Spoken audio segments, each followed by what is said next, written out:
There we go. All right. Welcome to our broker loading class. Well, I'm going to jump right in. While I'm doing it, put your questions into the chat. I see that there's something in here already. So Liz can't be on camera. She's driving. That's okay. So yeah, put your questions in the chat if you have them, and I'll be sure to answer them at the end. So let me start by sharing my screen here. There we go. And so to start, I'm going to recommend that we all, just a reminder, we have our resources folder here with the coaching group. So you're going to open that up. And then under resources, we're going to go office and deal paperwork. And we've got our template kit here, required forms and the spreadsheet. So if we open this up, it's going to run you through everything that you need, just as a reminder. So I'm going to come down here to my listing template kits. I'm going to go today, we're going to do a condo because there's a little bit more to it. So it'll be more fun for our class. And I'm going to need to know that I'll need our working with the realtor. This is a great recommendation here, and I'll talk about this in a minute. The seller info checklist, form 821. Then, of course, our listing agreement, MLS data sheet will keep us all set. And then there's other forms as you go through that we may need, like cancellations. Here's what those form numbers are. So first, when I'm getting a new kit ready, I'm going to come into our resources folder here and check. The other option, of course, is to open up Command and create an opportunity. And our office has the checklist there of all the documents that are required. So you can check in both places to know what you need. And I'm going to open up web forms, my Authentisign. And I'm broker loading a listing. So that means I've got a new listing client. So we're going to start new. I have noticed that Treb's a little slow today, so bear with me if we get caught in a loop at all. And I'm going to do 305 Wales 1901 for the kit that we're working on today. And so I come under my templates and I'm doing a condo listing. And I'm not going to import anything because it is a listing as opposed to a buyer end. And I'm going to add me as the listing salesperson. And I'm going to create. And then in here, I can use the wizard to fill in a lot of information. And so you click through and add everything. And we might as well do a bunch of this now, and I'll show you how it populates. If I can minimize this here. And what's important as well, I'm just going to take a minute and go over to the contact section. And so one thing that I always add into my templates, this is just a little trick, is I always add the deal admin. And so this is when I need to sign my trades later on. I can pull my trade right into this, this transaction. And when I do my signing, I can have it already set up to send to my send to the deal admin, so they have my copy of my signed trade. Of course, I've got myself there as the listing salesperson. I can go under my forms and we'll see that I've got my working with the realtor, my listing agreement, MLS data sheet, both my fin tracks, the receipt of funds for when I need it, and the residential information checklist for a condominium. So I'm going to start with this because this is the purpose of our form or filling out our data sheet today. And so a couple of the great things, they have these checklists for no matter what type of listing you're making. But the important thing is here, as we go through the data sheet and you're finding the information, this is a great form to remind you some of the info that you need, like knowing what our condominium fees are, what fees are included or what's included with the fees. Let me just pull up another thing here. Our restrictions on our pets, knowing if there's any special assessments. This is just a good one to know. You got to ask your client this anyway. Asking about the renovations here, number 7. And of course, our parking space and lockers and numbers and what amenities are included. I'm going to save and exit this. We're going to go back to our wizard. And I'm going to start putting in the information for the property. So again, this is starting from scratch. You've just taken a new listing. We're going to need to fill out all of our forms. And most importantly, the info that I'm filling out here is going to be what sets up my broker load. So I'm going to put in here that it's number 385 on Prince of Wales, 1901. in Mississauga, Ontario, with a postal code of L5B 0C6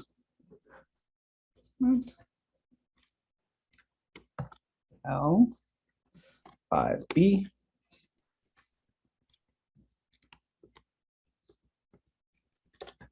I got you. I'm in the wrong form here. There we go. L5B 0C6. I don't need my frontage direction. MLS number, property width, I don't need that for my condo. Lot size, I don't need. Legal description, I don't need right now. My list price, let's say it's 540. I'm not going to worry about present use. My inclusions I'll do later. Exclusions, same thing, I'll do later. Schedules, later. This I don't need. And keep working through. And again, if you're doing a freehold, of course, you would fill out your frontage, your depth. I'm going to go next. Contract date, let's say that I'm launching it tomorrow. And I'm going to do 3 months from then for my expiry date. Not putting offer date, irrevocable acceptance. This is all information if I was drafting an offer. Same closing date, all that. Keep going forward. Contacts, here's where you would add in your seller's contacts. I've got my forms already, and I've got my documents. I'm going to complete it for now. Now we're going to open up our data sheet.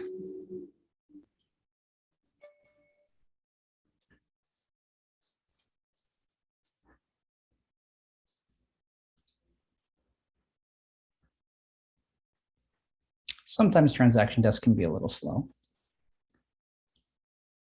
There we go. And so to broker load any listing, of course, we need this, our MLS data sheet filled out. And in general, we have to fill out all the bolded areas. There's a couple that are bolded that you don't actually need to submit the listing, which is very funny, but that's just kind of how it works. Like, for example, the assessment roll number. This isn't something that you need to fill in for your listing to be broker loaded, but it is beneficial at times. I don't know if you guys have searched an address before on Geo Warehouse or on public records and not been able to find it. It's been very finicky. Like I've had that happen before. And sometimes if the agent is on the ball and posts the roll number, then I can search by roll number. So every now and then I would encourage you to still fill this information out when you have it, because it does make searching it in those situations much easier. So this listing is going to be in Peel, in Mississauga, my community of City Center. I've already got my 385 Prince of Wales, which is a drive. Got my unit number, 1901, my postal code, property management company. So this is one of the reasons why I love doing condos, is because at the time of you taking your listing, this is all information that you're going to want to verify with your sellers. Who is the property management company? Your condo corp number and registry office, you're going to get that from public records or Geo Warehouse. Same with finding out which level it's on and unit number. So don't assume that just because my unit number is 1901, that I'm on the 19th level. Because sometimes with condos, that's thrown off by a floor. So again, when you look at the legal description in Geo Warehouse, like when you look at the title there, it will tell you maybe this is actually level 20. And it may say unit 1, but the legal description is actually 02. Right?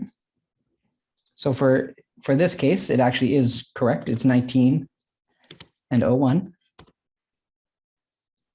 I'm going to put in our cross streets, which is Duke of York and Rathburn. Map coordinates, we don't need to put in. Those will auto-populate a lot of the time. And we're going to talk about the map tool when we actually get into Stratus to load it. So again, taxes, you're going to have to verify this with the seller beforehand. Ask a copy of their tax bill. I'm going to put in the numbers that I know for the purposes of this. 2020. And I'll go back here and I'll do my city of Tower property management and our PSCC 894. Oops. 894. There we go.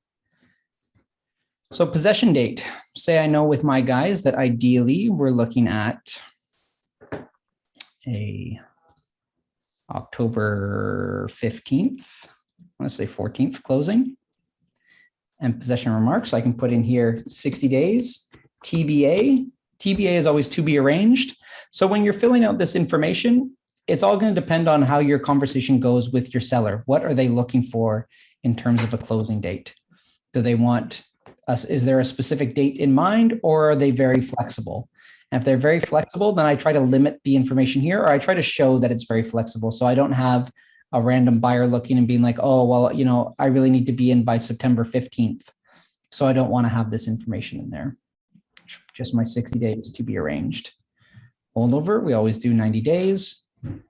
There's no shares for this one. I don't need to worry about filling that in. And my maintenance fee is $459.92. Seller names. There we go. And now when you're verifying all of this information, you want to do it for yourself. But a good gauge is looking at the other listings in the building, or of course the other houses on the street. It's important to know the area and be specific and ask your client to verify all of this, which is why they initial, which is also why we have them fill out an MLS data sheet, even if we go exclusive, because what we put down here matters. We want to make sure that it's being verified. So for example, if I go back up to, if I go to the maintenance fee section, because this has come up recently, and I say that heat is not included, or sorry, say heat is included, hydro is not included, water is included, cable TV not included, taxes not included, AC is included, common elements, of course, building yes, and parking yes. Now, say I didn't verify this information for myself. Say I just pulled this from other listings in the building, or my guy missed it. And it turns out that the water is not included. It should have been a no, but it's a yes. And you've already, now you've gone forward, you've listed it, and you've made the sale.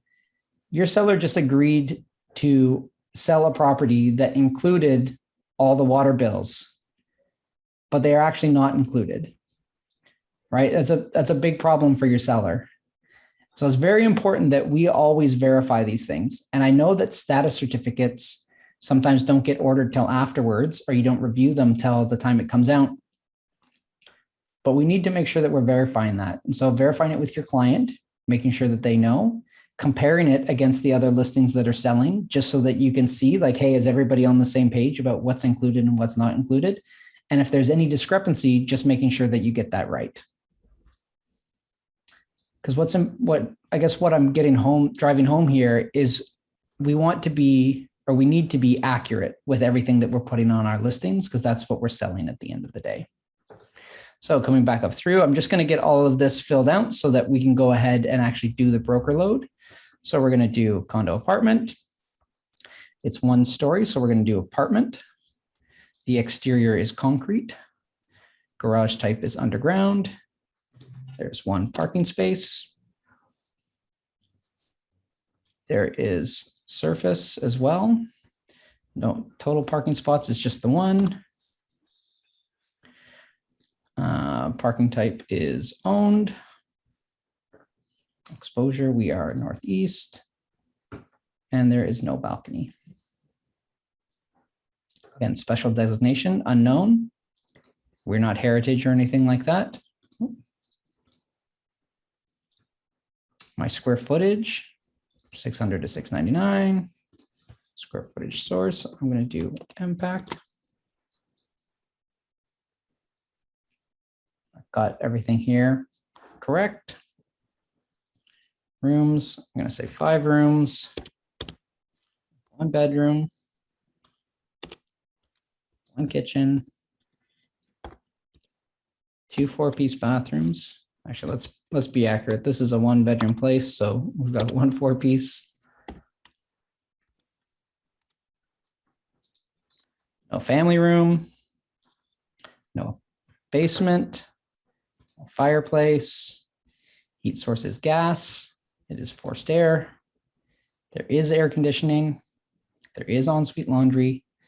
Pets are restricted. And so again, when I'm filling this out, I want to know what the restrictions are for the pets in the building.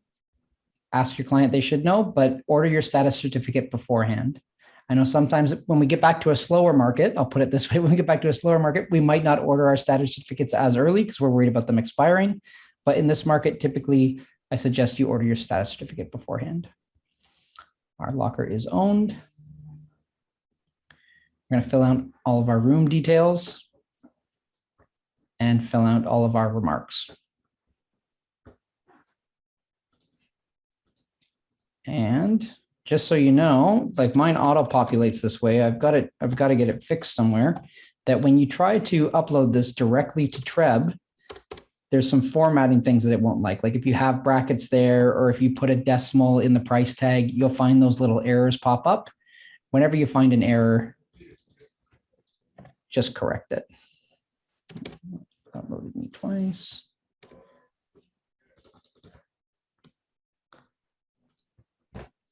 .5%. No SPIS. So that's a seller property information statement. We typically don't do those because you don't want to leave your seller on the hook for anything that they might get wrong when they fill one of those out, is the general advice that I've always received. Status certificate, yes, because I've already have it. I ordered it beforehand. If I didn't, of course, then I would do no. We're going to distribute to IDX, distribute to the internet, display the address, and I'm going to give them permission to contact me regarding advertising. Occupancy is owner. Contact after expired is no. Photos, I'm going to upload my own. That is just general overview of filling out the data sheet. Does anybody have any questions so far?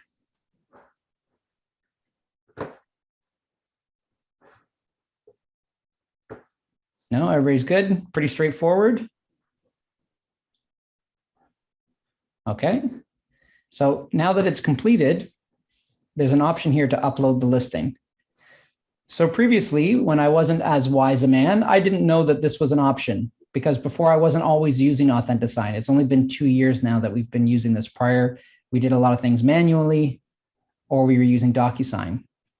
But since Authentisign has come around, it's made it so much easier. So now the great thing is when I go to broker load the listing, I don't have to fill this out twice in the broker load. I can just click upload the listing. It's going to load it into Treb for me and save it as a draft. Sorry, Dylan, can I ask you a question? I apologize. My microphone wasn't working there for a second. It's Lisa. Oh, yeah. Hey, Lisa.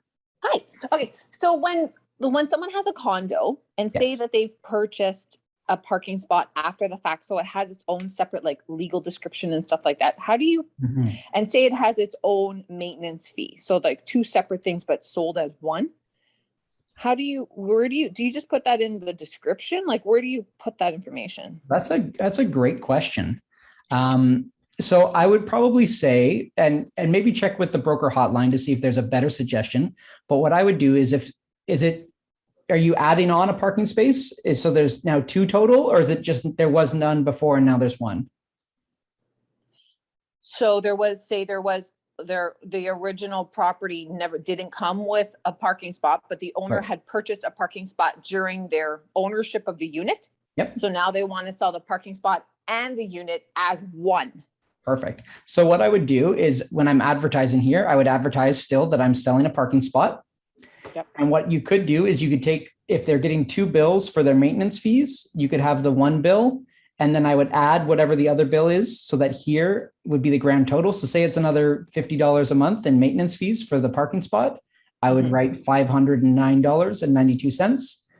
I would note that I'm selling a parking space, and then it'd be more about in my Schedule A is where I would make sure that it's clear what parking space is included, and I would include the legal description for it there so that they know that it's a part of the agreement. Okay, cool. And I just wanted to make a really quick comment with regards to the whole pet thing. Mhm. So I know a building that doesn't allow pets at all. Yeah. It's not even like a weight restriction. There's no pets. So note to self, because that was a shock to me. Yeah. And so the great thing to acknowledge about that, especially if you're on the buyer side, is that's one of the reasons why we never purchase something without the home inspect, or sorry, without the status certificate. So I know that as the market's been getting more and more competitive, that people are waiving conditions like their financing and home inspection. And we've been in situations where we're encouraged to waive the status certificate. Well, say that's a very minute detail that you might not be thinking about. Now your client has purchased a home or purchased the condo, and they can't bring their dog with them. Yeah. Yeah. Right? Which is huge. Yeah. Which is huge. Huge. And also if anyone's doing a lease agreement, which I know is off topic of this, but if anyone has a tenant that they're looking for a property, just make sure that, if they have a pet, pets are allowed. Cause the whole no pet thing shocked me. Yeah. And nothing, it's not, so. Perfect. Anyways, Well, because I'm going to jump in. Because I'm recording this for other people to watch when they need help with broker loads, I'm going to jump back on track. Okay. Yep. No problem. Thank you. Very welcome. Perfect. So now I'm going to come into Stratus and I'm going to find that draft that just got uploaded. So I'm going to come listings, I'm going to come to add edit, and I'm going to go under drafts. So here I can see right away, there's the listing that I just sent in. I'm going to go continue. And perfect. There's all my information already populated. And so now what I'm going to do, just to give you an example, I can go preview in the top left corner. I can get a rough idea of how my listing looks. That looks pretty bare, right? This is not something I would ever want to submit. I've got my basic information in there, but I'm missing all my room measurements, all my descriptions there. And I miss like the bulk of my descriptions, whether it's client, extra, or broker. So I'm going to come in here and I'm going to double check everything. And I'm going to start filling out the other information that I need. So let's go rooms and details. I'm not actually going to take the time to fill this all out because it doesn't really help you, but I would go through here and let's say I'm doing my condo still. I'm going to go main. I'm going to go room. Let's call it the kitchen. I'm going to put in my room measurements. Of course, you're inputting them in meters. So make sure that when you do your measurements, you do them all in meters. Don't measure a unit or house in feet, because then when you go to put it in, you're going to have to do the conversions, because when we upload, we can only upload in meters. It can show the listing in feet after it's been created, but always measure in meters. Otherwise, you'll end up spending the time to do all those conversions. Then in regards to our description, we've got 3 options. And I encourage you to do the best you can to pick something for every spot. We like to make sure that this looks pretty filled out and it's a more complete listing of information that you can share. So let's say I've got, quartz countertops. Let's say I've got, let's see what we've got here under, maybe built-in dishwasher.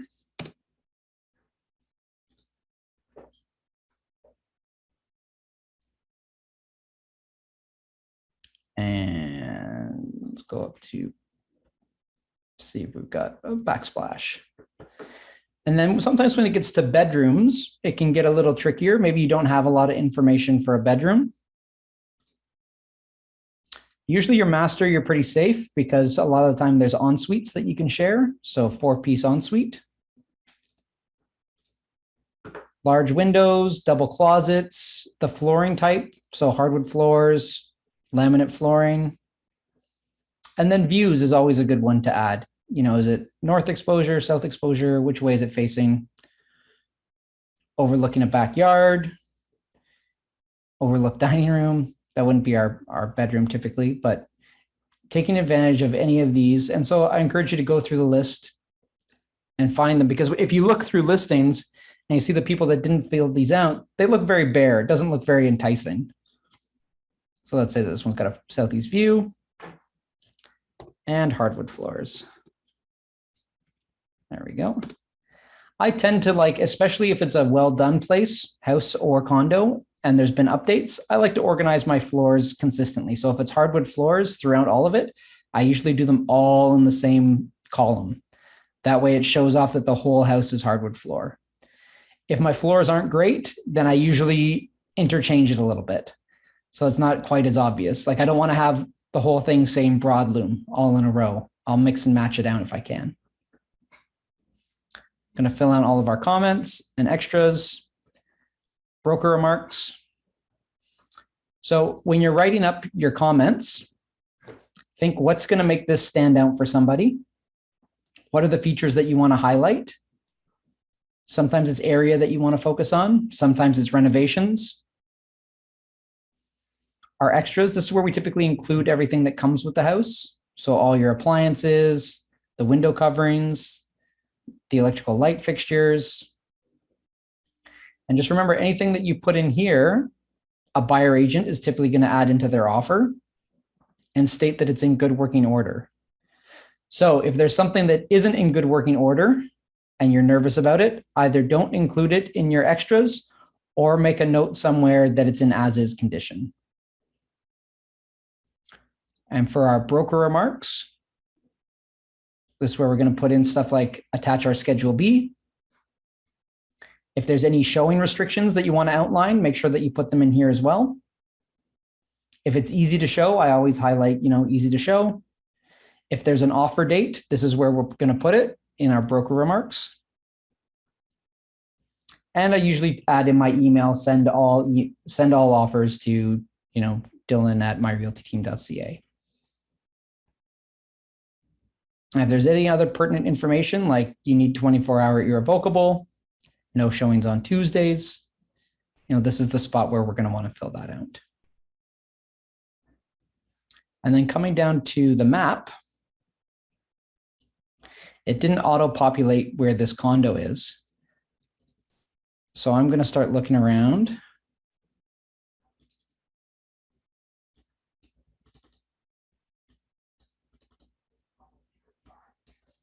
Let's say Rathburn. Oh.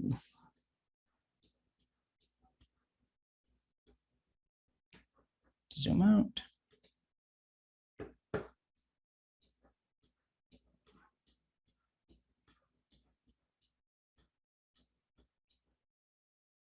Goodness, was I that far off? There we go, Prince of Wales. So I know that this is my building right here. And so I'm just going to read the instructions. To change the map location of this property, press the control key on the PC or the option or command key on a Mac, and then click the desired location on the map below. So I'm going to hit my command, hit tag. Now I've made sure that my listing is going to show up in the right place on the map. And if I zoom out, there we go. I've got it pinned now. So this is just a great way to make sure that it shows up in the right spot, because we have had issues with Treb before where on the rare occasion, it'll put your listing in the wrong location.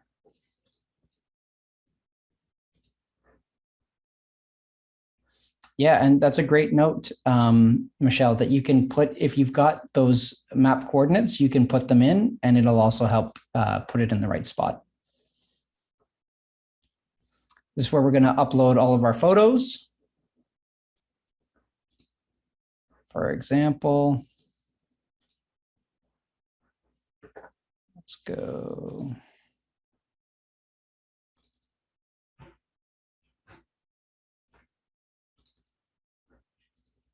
Select a couple here. Upload. And you can always add in your description. So if this is, say, a photo of the kitchen, I can say renovated open concept kitchen, sun-filled family room, and walkout basement. And so it's just another opportunity to add a little bit more information so that when it shows up on realtor.ca, that when they're hovering over those photos, that information will pop up as well. So then I upload. There's all my information. Attachments, got to make sure that we upload our Schedule B for all listings. If you're selling a property where you're related to somebody, you're going to have your disclosure, registrant's disclosure will be uploaded here. If you've got any floor plans or a survey, same thing, they'll be uploaded here. And then you're pretty much ready to go. There are certain fields where, let's say, let me go up to other info. So property features, for example, some of these you can only select 6 options, right? So if we know that it's on a cul-de-sac, has a fenced yard, is near golf, near the hospital, near the library, and near the park. I think that's it. I don't think yeah, see, there you go. I can't add any more. So you got to pick your best 6. And so what I do a lot of the time before I send this to clients, or before I hit submit, is I'll send it to the client. I can go preview here. Excuse me. This will, of course, be an exterior picture of the home. I can print, save it as a PDF, save as PDF, and then send that to them and say, hey, here's a look at what the final copy is going to be. If there's anything that I missed or didn't get quite right, or that you'd like to, that you think we could word a little differently, please let me know. I believe that you know the most about your property and love it more than anybody else. So I like to approach it as a collaborative effort. If there's anything you think I didn't highlight enough of, please let me know. But I also state I have filled it to the max. Like, all my characters are full. So if we're adding anything else, it means we have to remove something. So just be very upfront about that as well. And then you're good to go. I'd make sure there's a couple things you always want to double check and make sure that you got 100% right. Make sure you've got your address right. Make sure that you've got your price right. Make sure then all the other main information, like double check everything. I'd scroll through it all again. And sometimes that's why I like looking at the preview mode, because I'm not looking at all those fields. I'm looking here, I can see, okay, yes, it's the right address, my postal code, my price is right. Legal description, everything's right. What's included is right. Possession date, did I get my seller's name right? Make sure there's no spelling mistakes. It's funny when you see that happen. Doesn't go over well. And then you're good to go. You're good to send it to them. Now, the good thing about is you can always edit listings once they're live, but you can't edit address and price without making a major change, and you'd have to relist it, and then that history is shown. So it's very important that you get those items right. And then once you're all set, you just hit submit, and your listing is launched and ready to go. It'll be on Treb right away, and typically takes a little bit longer until it hits realtor.ca. So that's broker loading a listing. Any questions?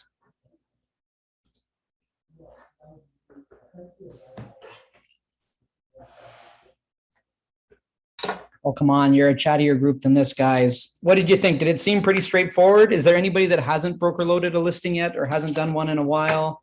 So there we go. So the great thing is it's nice that you can be able to come back and refer to this video, Anushka, and just go through it.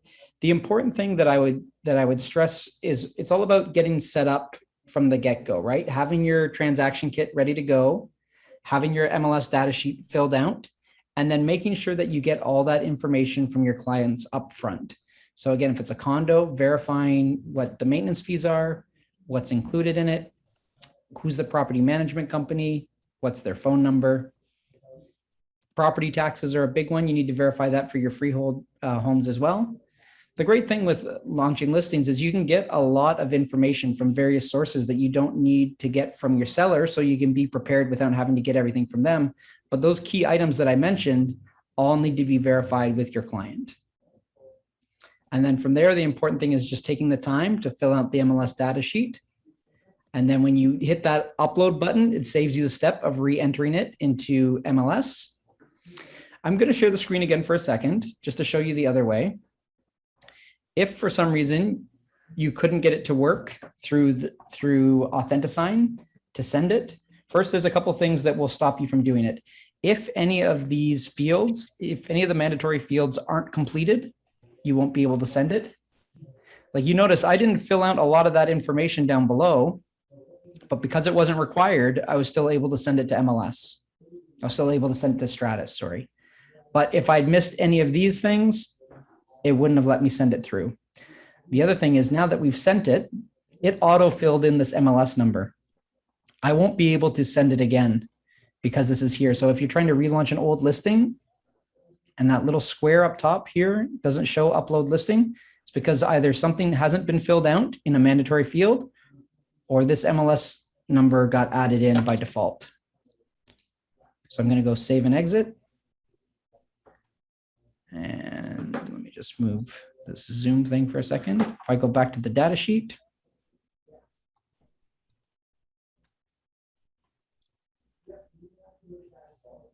give me a second, and it should show up again that I can now upload that listing if I chose to. There we go. See, upload listings back. I'll be able to do that again. And again, it would show up as a new draft. So I'm going to save this draft because I'm not launching this listing now. And I'm going to move all this Zoom info here. I'm going to go back to listings. I'm going to go to add edit, leave the page because I've already saved. I'm not worried about it. And say I'm adding a new listing. Say I didn't want to do it through Authentisign. I can go residential condo for sale and continue. And then boom, essentially an MLS data sheet shows up. I can see all the stars where I need to fill in the information, all the required fields, and I can do it manually through here. So if say you're not using Authentisign, say you're using something like DocuSign instead, then you can't send it here automatically. You're going to have to take your MLS data sheet that you got signed, and you're going to have to come here and enter everything in manually again. So again, that's one of the reasons why I encourage you to use Authentisign over DocuSign. But nonetheless, you can come here, do add, and then just fill out all the information, just like we did on the data sheet before, and hit submit.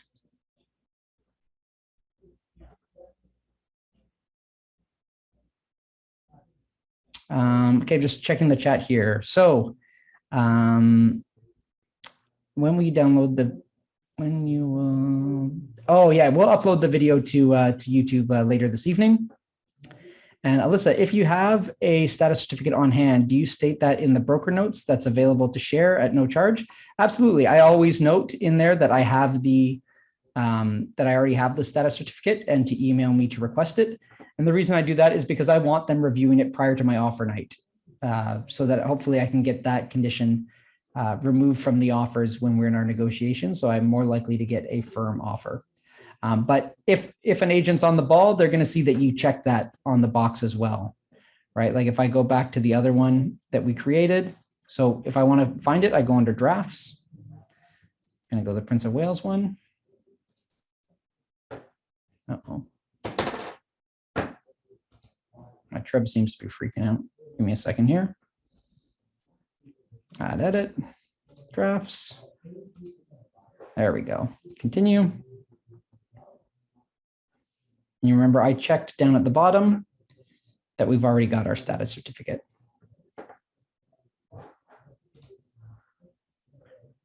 Perfect. So any other questions about broker loading a listing?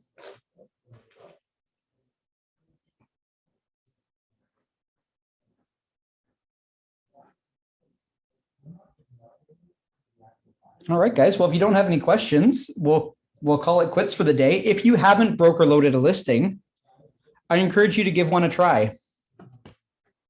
Pick a listing, maybe even just do one for your own house. Gather all the information, create a template, or sorry, a kit, a new transaction in Authentisign, practice sending it through to Stratus, and get it in here all ready to fill out. And then you can go preview, save it as a PDF, and send it to me, and I'll take a look at it. I'd be happy to review any MLS drafts that you guys want to send. And if you haven't done one recently, haven't done one in a little while, or haven't done one at all, I encourage you to practice it. Take the steps, pick a listing, send it through, and I will definitely review it for you. Dylan? Yes. Can we see that page again where it had the list of documents that you include in your template? Yeah. So Did you take a screenshot? no, it's in your resources folder. Oh, it is? Yeah. So All right. go to your Google Drive, Yeah. open the resources folder, Okay. and then office and deal paperwork. And before you go into the office paperwork section, there's a template kit required form spreadsheet. Open this PDF and it's got all of them. Okay. So again, I'm going to go for a listing, for example, was for today, and I'm doing a residential and I'm doing a condo. I know that I need working with a realtor, a seller info checklist, listing agreement, an MLS data sheet, and it gives me the form numbers for all of those. Right. So for example, my listing agreement form is 200 across the board. If I'm looking at my residential, let's say we're going to do a freehold purchase, then I know, again, I need my working with a realtor, my buyer rep or customer service, if that's the route that you're going with that buyer, my confirmation of cooperation, my APS, my 801, my 127 conditions and offer. If I need to do an amendment, there's the form, and same thing all the way down. Some of these you don't absolutely need, like not every deal will need an amendment, but if you need an amendment, there it is, it's form 120. You'll need your fin track for each party involved, notice of fulfillment if you had conditions, on and on. But yeah, that's where that info is. It's under your resources folder and then the office deal paperwork. Okay, great. I found it. Thank you. Perfect. Very welcome. So there's so much information in the resources folder. I encourage all of us to just take some time and look in there every now and then and get used to where that info is. Because I come back in here every now and then and I'm like, I know we've uploaded that, but I don't remember where it is. So sometimes it's all about just taking a little look around and you'll find the information in there. All right, guys. Well, thank you so much. I'm going to stop the recording now.